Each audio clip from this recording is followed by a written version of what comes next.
The one thing that hasn't been mentioned, and I've been grappling with, and I'm a great let's be unchanged guy because I wanted that at City. And if we're unchanged again, it's a side that beat Villa 5-1, and that's the performance we want again.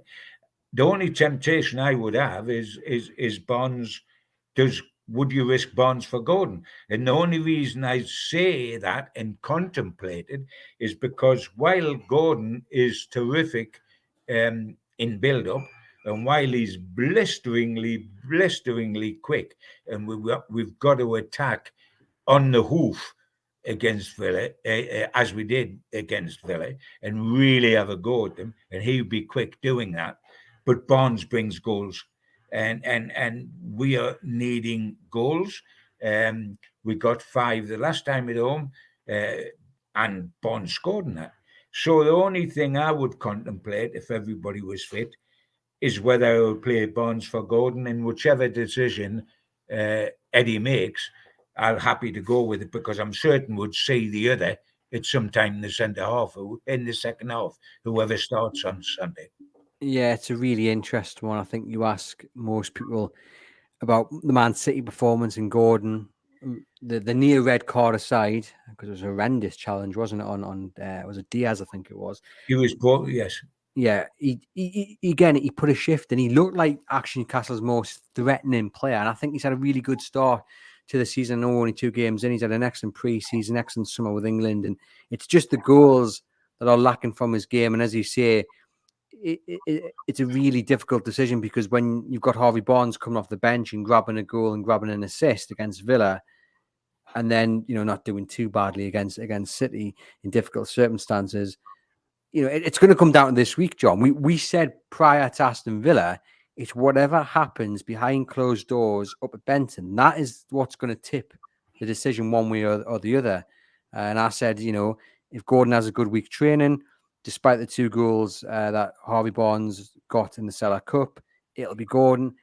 And I fully think this week again, I actually do think Gordon will get the nod, but I can see the reason why people might say it's time for Barnes. Look, if he has a good week training, you never know.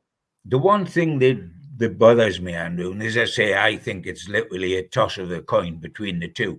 I think I mentioned last week I would like to, if I could amalgamate the two and have Gordon's approach work and Barnes finishing all in one outside left, he would be the perfect outside left for me. The only thing that, Gordon's quick. We championed him last season, didn't we? When we said to fans, "Don't be too harsh. This lad will come through and will be a valued member of the side." And I think he is exactly that, and I think he's proved that point totally. It just doesn't look as if he can finish to me, Andrew. It doesn't look a goal scorer. You're wondering, when you saw totally different player, but when you saw a lot of Almiron in the old days on one side, and you thought, well, isn't he good? But will he ever score? When his first 2 or 3 seasons with us, I'm beginning to think, isn't this fella good? But when he gets sight of goal, all the coolness in him and his blood seems to bubble, and he snatches at it. This guy Barnes is a natural finisher, and that's the only thing that I think that Barnes has got over Gordon is that if you had 2 of them coming in from the left wing with the ball on the right foot, and they were both in identical positions, and they both had a chance of a shot, who would you put your money on to score? Yeah, you'd be picking Harvey Barnes most certainly, I think. But I do think once Gordon gets a couple of goals consistently, one after the other in a game or a couple of games, I think that's going to take. How long is that going to take?